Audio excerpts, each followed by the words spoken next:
नमस्ते दोस्तों। पिछले वीडियो में हमने क्वेश्चन नंबर 11 से 20 तक हमने सॉल्यूशन देखा था। अब नेक्स्ट इस पेपर में हम क्वेश्चन नंबर 21 पर विचार करते हैं।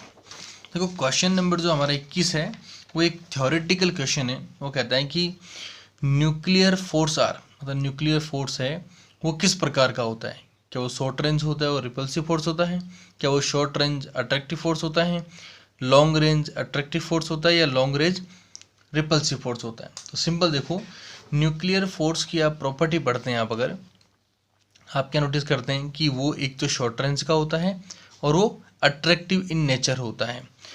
तो इन दोनों का अगर मिक्स किया जाए तो आपका जो आंसर नंबर 2 जो है आपका वो सही होगा। क्या होगा? वो शॉर्ट रेंज होगा और वो अट्रैक्टिव फोर्स होगा। अब देखिए, अपन क्वेश्चन नंबर 22 पर विचार करते हैं। क्वेश्चन नंबर 22 जो है बहुत ही अच्छा क्वेश्चन है।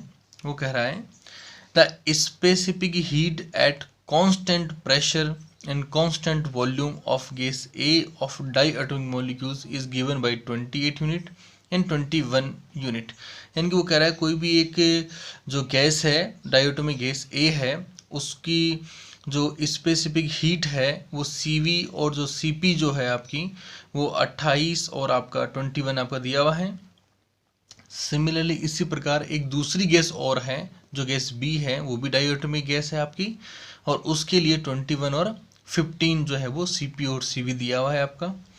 चूज द करेक्ट आंसर, आपको सही आंसर चूज करना है कि molecules of gas A have a vibrational degree of freedom but that B do not. इसका मतलब हुआ कि हमें वाइब्रेशन डिग्री ऑफ फ्रीडम जो है हमारा वो कंफर्म करना होगा। सेकंड वाले ऑप्शन में दिया है कि molecules of gas B have a vibrational degree of freedom but A do not have. मतलब इसका मतलब क्या हुआ कि हमें वाइब्रेशन डिग्री ऑफ फ्रीडम के बारे में हमको उसको निकालना पड़ेगा। देखो सिंपल मैंने सॉल्यूशन किया है। हमारी डाई एटॉमिक मॉलिक्यूल गैस है हमारी, ये हमारी ए वाली गैस है, ये हमारी बी वाली गैस है। इन दोनों के डाटा मैंने यहाँ पर लिख दिए हैं जो हमारे क्वेश्चन में दिए हुए हैं। अब हमें डिग्री ऑफ फ्रीडम ज्ञात करना है।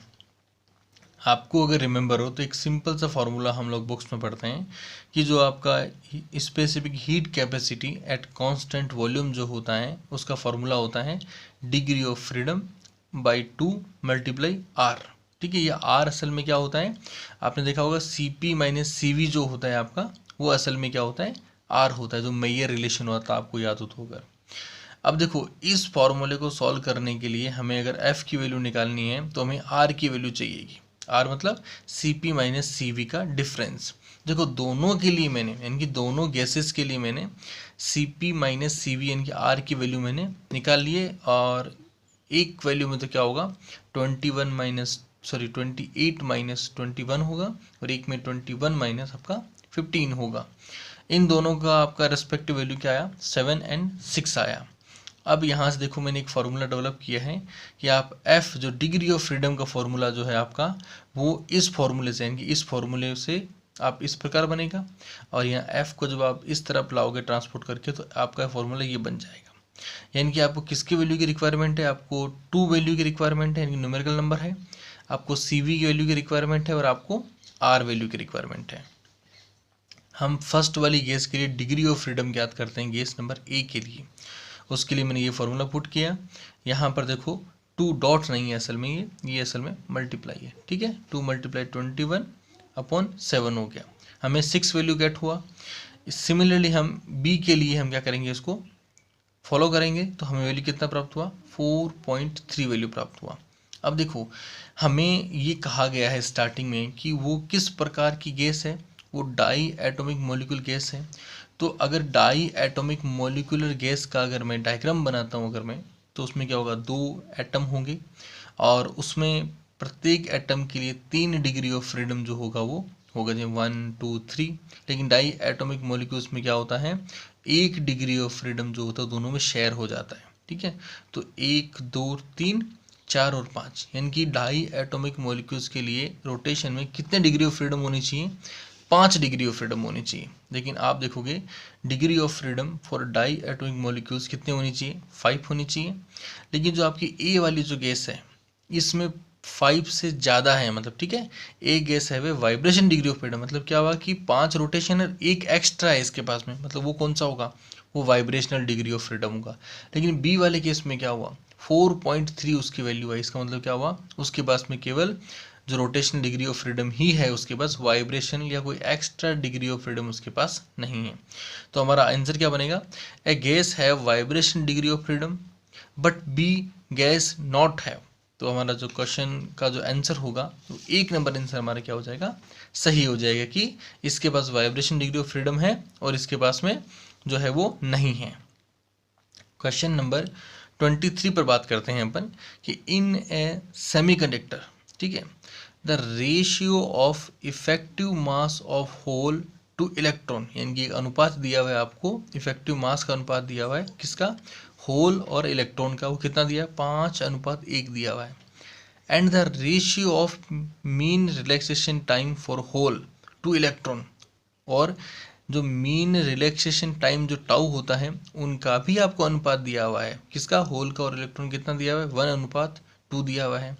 अभी कह रहा है कि the ratio of mobility of the hole to electron क्या होगा, यानी कि मोबिलिटी का जो होल की और इलेक्ट्रॉन की रेशियो का वैल्यू क्या होगा।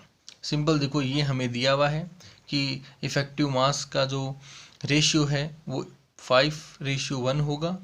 यहाँ पर आपको रेशियो दिया हुआ है, मीन रिलैक्सेशन टाइम का रेशियो दिया हुआ है आपको मोबिलिटी पूछा गया है, उसका फॉर्मूला इस प्रकार होता है। इन दोनों को क्या कीजिए, आप इसके अंदर पुट कर दीजिए, दोनों को सेपरेटली। इस फॉर्मूले को मैंने होल के लिए बनाया है, तो वहाँ पे क्या होगा, ये ई की जगह रिप्लेस क्या हो जाएगा, एच हो जाएगा, टाउ की जगह टाउ एच हो जाएगा और एम की जगह एम एच हो जाएगा। और ये इसके बटा में है इसलिए गुणा में क्या, उसको जस्ट रिवर्स हो जाएगा। और सिमिलरली आप वैल्यू यहाँ पर पुट कर लीजिए। अब देखिए एम टाउ एच और टाउ ई की वैल्यू जो है वो असल में 1/2 हमें पता है, और एम ई और एम एच जो कि इसकी रिवर्स वैल्यू हो जाएगी वो हमें पता है। और आपका होल और इलेक्ट्रॉन की संख्यात्मक तौर पर बराबर होते हैं, इसलिए वो ई और एच जो है दोनों कैंसिल आउट हो जाएंगे। और आपका जो रेशियो कितना बनेगा, 1/10, यानी कि आंसर क्या होगा आपका 1:10 होगा। किसके लिए, ratio of mobility of hole to electron होगा। यानी कि हमारा आंसर जो है वो क्या होगा, हमारा आंसर 2 नंबर आंसर जो हमारा क्या होगा, सही होगा। अब हम क्वेश्चन पे बात करते हैं, क्वेश्चन नंबर 24 पर बात करते हैं। क्वेश्चन नंबर 24 क्या कहता है कि a hall has a volume of 1200 metre cube, its total absorption is equivalent to 480 metre square of open window. देखो इन्होंने जैसा कहा, अपन ने क्या किया, अपन ने एक होल बना लिया जिसका वॉल्यूम जो है वो कितना है, 1200 मीटर स्क्वायर है। और यहाँ पर एक एब्जॉर्प्शन कांस्टेंट की बात की गई है, वो कितना है, 480 मीटर स्क्वायर है। वो किसके लिए है, इस विंडो के लिए है, जो मैंने विंडो बनाई है यहाँ पे, ठीक है। अब अपने से पूछा क्या गया है, अपने से पूछा गया कि the reverberation time of the room, reverberation time जो रूम का विब्रेशन जो टाइम होगा वो कितना होगा। देखो इसके लिए एक सिंपल एक मैथमेटिकल फॉर्मूला होता है, रिवर्बरेशन टाइम का वो क्या होता है, 0.16 मल्टीप्लाई वॉल्यूम अपॉन आपका अल्फा, मतलब एब्जॉर्प्शन कांस्टेंट होगा। इस वैल्यूज को आप पुट कीजिए, आपको डायरेक्टली आंसर कितना मिलेगा, 0.4 सेकेंड मिलेगा। इनके आपका आंसर जो आपका 1 है वो आपका सही होगा। अब हम बात करते हैं क्वेश्चन नंबर 25 के ऊपर, जो कि एक साइकोलॉजी का क्वेश्चन है, तो हम इसको ड्रॉप करेंगे। क्वेश्चन नंबर 26 भी जो है आपका वो एक साइकोलॉजी का क्वेश्चन है, उसे भी अपन ड्रॉप करेंगे, ठीक है। हम चलते हैं नेक्स्ट क्वेश्चन नंबर 27 पे चलते हैं। क्वेश्चन नंबर 27 कहता है कि a body having its centre of mass at the origin has 3 of its particle at a00, यानी कि ये x का a होगा और बाकी में 00 होगा। यहाँ पर y पर a होगा, बाकी 00 होगा, और z पर आपका जो है वो a होगा, बाकी 00 होगा। The moment of inertia of the body about x and y axis are, कितना है, 0.20 किलोग्राम मीटर स्क्वायर है ईच, यानी कि दोनों के लिए x और y दोनों के लिए कितना है, 0.20 है। The moment of inertia of body about z axis क्या होगा, तो हमें को x और y के लिए दिया हुआ है, z एक्सिस के लिए हमको निकालना है। तो सिंपल देखो मैंने क्या किया, जो centre of mass at origin दिया हुआ है, मैंने सिंपल एक एक्सिस बना लिया, एक्स वाई जेड का सिंपल एक 3 डायमेंशनल डायग्राम है। यहाँ पर देखो एक्स एक्सिस पर इस पॉइंट के ऊपर ए दूरी पर हमारा कोई मास m1 रखा हुआ है और वाई डायरेक्शन में कोई आपका ए दूरी पर आपका मास क्या रखा हुआ है m3 रखा हुआ है और यहाँ पर वाई डायरेक्शन में आपका कोई ए दूरी पर मास m2 रखा, मतलब m1 m2 और m3 आपके मासेस रखे गए हैं। जो moment of inertia in X Y axis and Z axis क्या होगा, ये सिंपल एक फॉर्मूला है कि एक्स एक्सिस पर मोमेंट ऑफ इनर्शिया जो होगा वो किससे बनेगा, वो बनेगा इन दोनों के मास के डिस्टेंस के स्क्वायर की कॉम्बिनेशन से। मोमेंट ऑफ इनर्शिया क्या होता है, एम आर स्क्वायर तो होता है और क्या होता है, तो यहाँ पर एक्स एक्सिस के लिए निकाल रहे हो तो वाई और जेड एक्सिस के क्या होगा, दोनों मासेस का डिस्टेंस के स्क्वायर के साथ मल्टीपल होकर ऐड हो जाएगा। वो हमें कितना दिया हुआ है 0.20 दिया हुआ है, किसके लिए, एक्स एक्सिस के लिए दिया हुआ है। सिंपली आप अगर इसे वाई एक्सिस के लिए करते हो अगर, तो वो भी हमें क्या हुआ है, वो भी हमें एग्जैक्टली 0.20 गिवन दिया हुआ है, ठीक है। तो सॉरी है ना, ये 0 होगा ना। और अब आप नोटिस करोगे कि जेड का जब आप निकालने जाओगे तो आपको रिक्वायरमेंट किसी होगी, एक्स और वाई पर जो मास है उनकी रिक्वायरमेंट होगी और ए आपको कोई डिस्टेंस उसकी रिक्वायरमेंट होगी। लेकिन हमारे क्वेश्चन में ए की कोई वैल्यू गिवन नहीं है ना, इसका मतलब हम उसको फाइंड आउट नहीं कर सकते। यानी कि we required value of A and m3 so that information in the question is insufficient, यानी कि हमारे क्वेश्चन में जो इन्फॉर्मेशन दी गई है वो इनसफिशिएंट है। अगर हमें ए की वैल्यू देता है और m3 की वैल्यू देता है तो हम इन दोनों इक्वेशन के रैशनल से क्या होगा m1 और m2 की वैल्यू को फाइंड आउट कर सकते हैं और यहाँ ला करके हम लोग पुट कर सकते हैं। लेकिन m3 की वैल्यू नहीं होने की वजह से क्या होगा, हम इसको फाइंड आउट नहीं कर सकते। यानी कि आपके 27 नंबर क्वेश्चन में जो लास्ट जो आपका आंसर है आपका can not be deduce with this information वाला आंसर जो आपका क्या होगा वो सही होगा। हम क्वेश्चन नंबर 21 पे बात करते हैं, सॉरी 28 पर बात करते हैं अपन। क्वेश्चन नंबर जो 28 है आपका, वेट कीजिए बड़ा, हाँ ये रहा क्वेश्चन नंबर 28 कीजिए, ये भी बहुत अच्छा क्वेश्चन है आपका। ये क्वेश्चन कहता है कि velocity versus displacement graph as a particle move in a straight line. देखो इसकी लैंग्वेज बहुत ही मतलब टिपिकल फॉर्म में लिखी गई है। वो कह रहा है कि वेलोसिटी वर्सेस डिस्प्लेसमेंट ग्राफ आपको शो किया गया है, उसमें जो पार्टिकल है वो एक स्ट्रेट लाइन में मूव कर रहा है। The acceleration of the particle क्या होगा, जो इस ग्राफ के अकॉर्डिंग एक्सेलरेशन का जो पार्टिकल है वो उसके लिए एक्सेलरेशन कांस्टेंट होगा या वो एक्स के साथ लीनियरली इंक्रीज करेगा या फिर पैराबोलिकली पाथ में वो इंक्रीज करेगा विथ रिस्पेक्ट टू एक्स या डिक्रीजिंग लीनियरली विथ एक्स होगा। तो देखो इधर मैंने सिमिलर डायग्राम मैंने यहाँ बना लिया है। पार्टिकल जो है वो स्ट्रेट लाइन में मूव कर रहा है, इसका मतलब क्या हुआ, पार्टिकल अगर स्ट्रेट लाइन में मूव करता है तो वो इस वाली लीनियर इक्वेशन सेटिस्फाई करेगा। होता है ना y equal to M X plus C, अपन एक लीनियर इक्वेशन के लिए लिखते हैं जहाँ पर आपका m आपका स्लोप होता है और यहाँ पे देखो कि जो y डायरेक्शन में हमारा क्या कंपोनेंट दिया हुआ है, वेलोसिटी कंपोनेंट दिया हुआ है और x डायरेक्शन में हमारा कोई डिस्टेंस कंपोनेंट दिया हुआ है। और मान लिया मैंने उसके स्लोप को a मान लिया, मैंने m नहीं माना, मैंने स्लोप को a मान लिया, c कोई कांस्टेंट है। अब हमको निकालना है एक्सेलरेशन ऑफ पार्टिकल निकालना है, मतलब वेलोसिटी को वन टाइम क्या करना पड़ेगा, टाइम के रेस्पेक्ट में डिफरेंशिएट करना पड़ेगा। a बराबर delta we upon delta D होगा, इसका आप एक बार डिफरेंशिएट करोगे तो क्या होगा, ये कांस्टेंट तो जीरो हो जाएगा और delta x upon delta T बन जाएगा। नीचे देखो आप, मैंने क्या किया, ये सिंपली मैंने इसको v में कन्वर्ट किया, यानी कि इसको मैंने ड्रॉप कर दिया, ठीक है। a बराबर क्या होगा, a आपका delta x upon delta we हो जाएगा आपका, और v की वैल्यू आप यहाँ से अगेन पुट करोगे तो क्या होगा, वो ए एक्स प्लस सी हो जाएगा। और इसको जब आप सिंपल मल्टीप्लाई करोगे इनर साइड में तो क्या आएगा, a बराबर ए स्क्वायर एक्स प्लस ए सी आएगा आपका। यानी कि जो आपका एक्सेलरेशन a है वो असल में क्या है, वो प्रोपोर्शनल है किसके, डिस्टेंस के प्रोपोर्शनल है। यानी कि एक्सेलरेशन इंक्रीज करेगा लीनियरली विथ x, क्योंकि लीनियर है, मतलब दिख रहा है आपको, ये क्या होगा, ये इस इक्वेशन को मैच कीजिए, ये लीनियर इक्वेशन की फॉर्म में होगा, ये तो पूरा क्या हो जाएगा आपका कांस्टेंट हो जाएगा, ये उसकी स्लोप हो जाएगी, ये इसके लीनियर फॉर्म में प्रोपोर्शनल हो जाएगा। तो आपका जो आंसर नंबर जो 2 है आपका, वो आपका क्या होगा यहाँ पर सही होगा। अब हम बात करते हैं क्वेश्चन नंबर 29 पे बात करते हैं। क्वेश्चन नंबर 29 कहता है कि which of following atom can not exhibit Bose Einstein condensation even in principle, यानी कि जो बोस आइंस्टाइन कंडेंसेशन का जो इवन प्रिंसिपल होता है उसमें कौन सा ये जो है वो सुटेबल नहीं है, मतलब कौन सा उस प्रॉपर्टी को डिस्प्ले नहीं करेगा। तो देखो हमारे बोस आइंस्टाइन जो कंडेंसेशन का इवन जो प्रिंसिपल होता है वो ये कहता है कि ये उन्हीं पर ही लागू होता है जिनमें न्यूट्रॉन की संख्या प्लस प्रोटॉन की संख्या प्लस इलेक्ट्रॉन की संख्या वो क्या होनी चाहिए, इवन। इवन का मतलब होता है यहाँ पे सम संख्या होनी चाहिए, है ना, विषम संख्या नहीं होनी चाहिए इन सबका जोड़।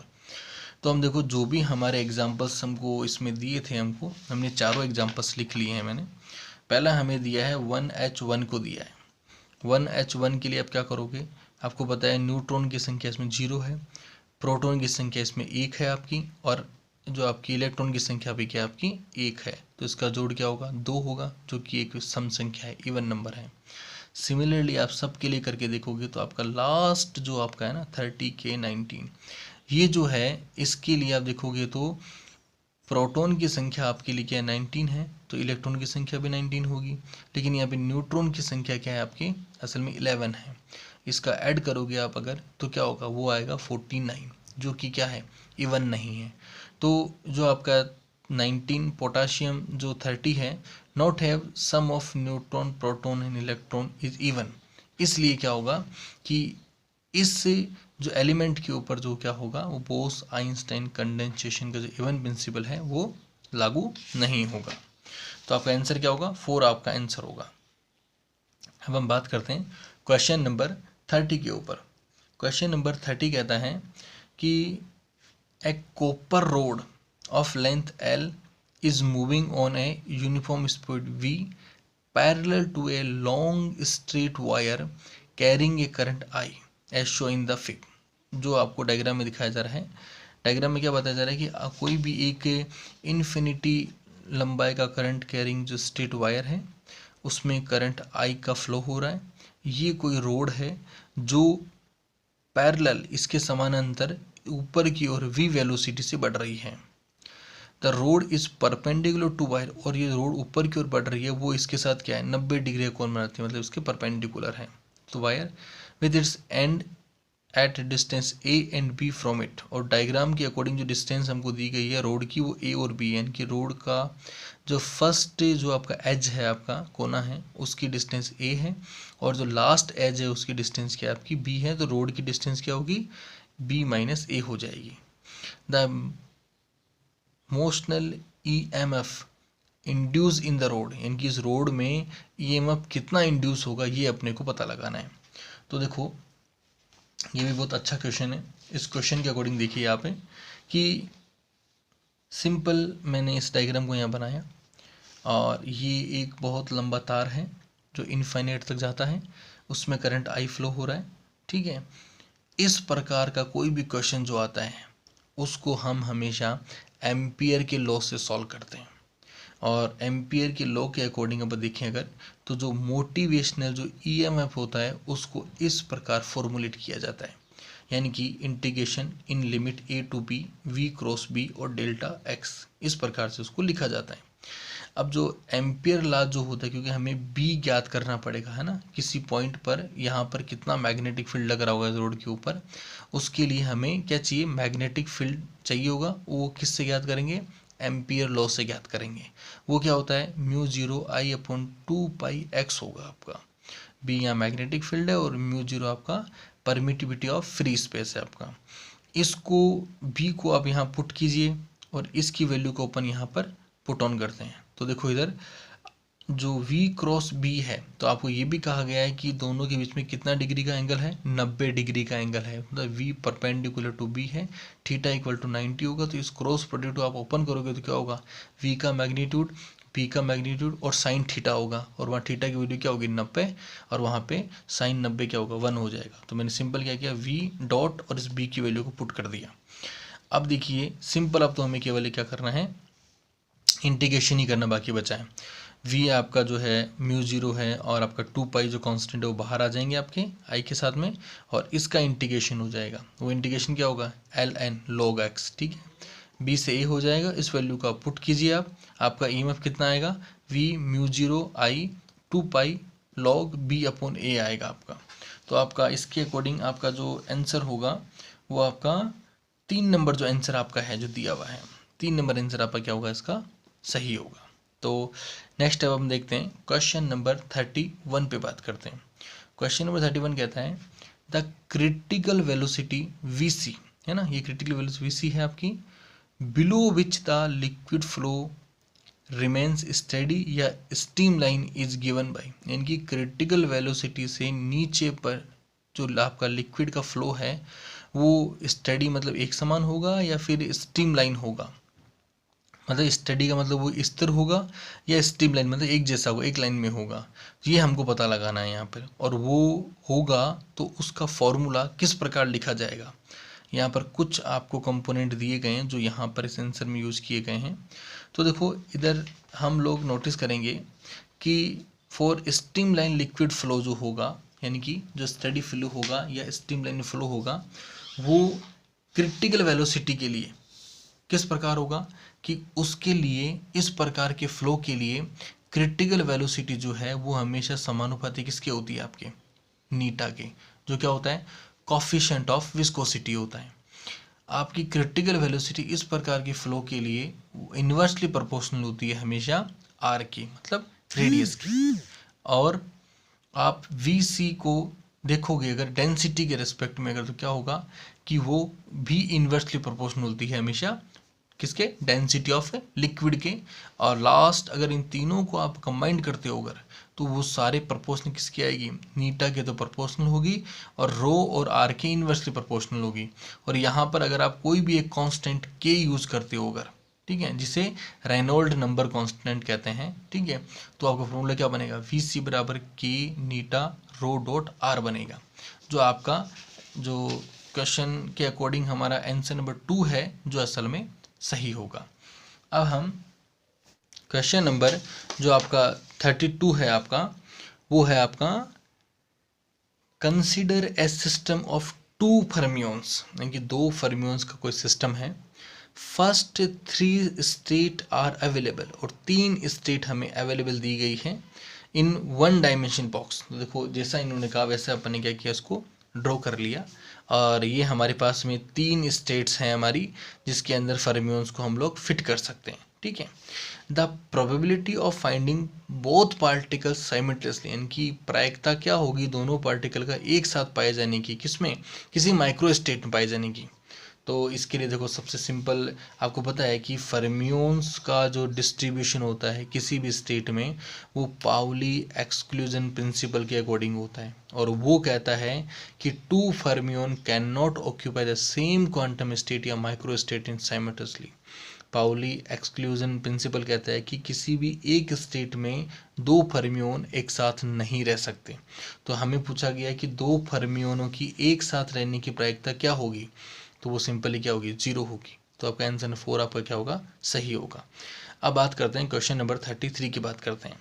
क्वेश्चन नंबर 33 है हमारे कोई क्वाड्रुपोल मोमेंट से संबंधित है कि quadrupole moment of A nucleus is given by the following expression. ये आपका कोई एक मैथमेटिकल एक्सप्रेशन दिया है जिससे क्वाड्रुपोल मोमेंट को एक्सप्लेन किया गया है। Where Q I Z I are charge, है ना, ये आपका क्यू आपका चार्ज है, आर कोई जेड एक्सिस में डिस्टेंस है, और ये आर आपका कोई भी एक्स वाई जेड जो भी तीनों डायरेक्शन में डिस्टेंस है आपका। And distance of ith proton from centre, और ये जो दोनों जो है वो अलग अलग एक्सिस के अंदर प्रोटॉन की डिस्टेंस को शो कर रहा है। If 6 proton in a nucleus are situated, और 6 प्रोटोनों को न्यूक्लियस में सिचुएटेड में रखा गया है, वो डिस्टेंस क्या क्या है, एक्स डायरेक्शन में प्लस माइनस आर पे रखा गया है, वाई डायरेक्शन में प्लस माइनस आर पे रखा गया है, और Z direction plus minus R पे रखा गया है। और आर क्या है यहाँ पे, न्यूक्लियस की रेडियस है। तो क्वाड्रुपल मोमेंट ऑफ न्यूक्लियस क्या होगा, तो न्यूक्लियस का क्वाड्रुपल मोमेंट क्या होगा, देखो ये देखो मैंने डायग्राम बना दिया है, ये हमारा न्यूक्लियस है ना, मैंने कंप्लीट नहीं बनाया। इस न्यूक्लियस का एक्स डायरेक्शन में आप आर डिस्टेंस पर आपका एक प्रोटॉन रखा हुआ है, और उतनी डिस्टेंस पर माइनस में भी क्या रखा है, प्रोटॉन रखा है, और सिमिलरली वही आपका जेड में रखा है, वही आपका वाई में रखा है। और ये आपका क्वाड्रुपल मोमेंट का फॉर्मूला दिया हुआ है। यहाँ पर सब कुछ चीज़ें मैंने यहाँ पर स्पेसिफाई कर दी है, यहाँ पर कि क्यू क्या है, जेड क्या है, आर क्या है। अब देखो नंबर ऑफ प्रोटॉन कितने हैं, 6 है आपके, और सभी कहाँ रखे हुए हैं, प्लस माइनस डायरेक्शन में रखे हुए हैं, ठीक है। अब देखो सबसे पहले हम करते हैं एक्स डायरेक्शन के लिए करते हैं, है ना। एक्स डायरेक्शन में दो प्रोटॉन रखे हुए हैं, एक प्रोटॉन प्लस आर पर, एक प्रोटॉन माइनस आर पर है। इस फॉर्मूले के अकॉर्डिंग वो जो प्रोटॉन है वो जेड एक्सिस में नहीं रखा हुआ है, वो केवल आर एक्सिस पर रखा हुआ। आर का मतलब क्या हुआ कि या तो एक्स में है या वाई में है या जेड में है। मेरा एक्स में है तो मैंने क्या किया, यहाँ पर एक्स डायरेक्शन के लिए क्वाड्रपल मोमेंट निकाला। वो कितना होगा 1/2 क्यू का क्यू होगा, और कोष्टक में 3z, जेड पर तो मेरा पार्टिकल है ही नहीं तो जेड यहाँ पे क्या हो जाएगा 0 हो जाएगा, ये टर्म पूरा कैंसिल हो जाएगा। या माइनस आर, आर मतलब क्या है मेरा, स्मॉल आर का मतलब क्या है, डायरेक्शन है मेरी, एक्स डायरेक्शन पे कितनी दूरी पर है मेरा, आर दूरी पर है। तो मैंने इस स्मॉल आर की जगह कैपिटल आर लिख दिया, तो ये हो गया मेरा आर स्क्वायर हो गया। सिमिलरली मैंने इसको किसके लिए किया, यहाँ मैं आर की वैल्यू प्लस रखूँ या माइनस रखूँ, दोनों वैल्यू क्या सेम होगी, क्यों, क्योंकि आर का स्क्वायर दिया हुआ है। तो इस प्रकार मुझे क्या होगा ये प्राप्त हो, क्योंकि यहाँ पर एक समीशन लगा हुआ है, ठीक है। अब नेक्स्ट देखिए, इन दोनों का जोड़ होगा वो क्या होगा माइनस क्यू आर स्क्वायर होगा। सिमिलरली मैं क्या करूँगा, इसे वाई एक्सिस के लिए ड्रॉ करूँगा, सिमिलर वाई एक्सिस के लिए सेम पैटर्न ऊपर वाला है, ठीक है। नेक्स्ट इसको मैं जेड एक्सिस के लिए करूँगा, तो जेड एक्सिस वैल्यू क्या है, प्लस माइनस क्या है, आर है आपकी। तो देखो यहाँ पर जैसे आप जेड की वैल्यू आर रखोगे अगर, तो यहाँ पे क्या होगा 3r हो जाएगा, और माइनस यहाँ पर आर की वैल्यू भी क्या रखोगे आप, कैपिटल आर रखोगे, क्योंकि यहाँ पर क्या है जेड का कंपोनेंट है। तो 3r square minus are square क्या होगा 2r स्क्वायर हो जाएगा, ठीक है, 2r स्क्वायर हो जाएगा, वो भी दोनों के लिए। इन दोनों को जोड़ोगे आप अगर, तो आपका क्या होगा 2qr स्क्वायर होगा आपका। अब आपका इक्वेशन नंबर 1, इक्वेशन 2, इक्वेशन 3, तीनों एक्सिस में आपने क्या किया, क्वाड्रपल मोमेंट निकाल लिया, उसको अपन क्या करते हैं ऐड कर लेते हैं।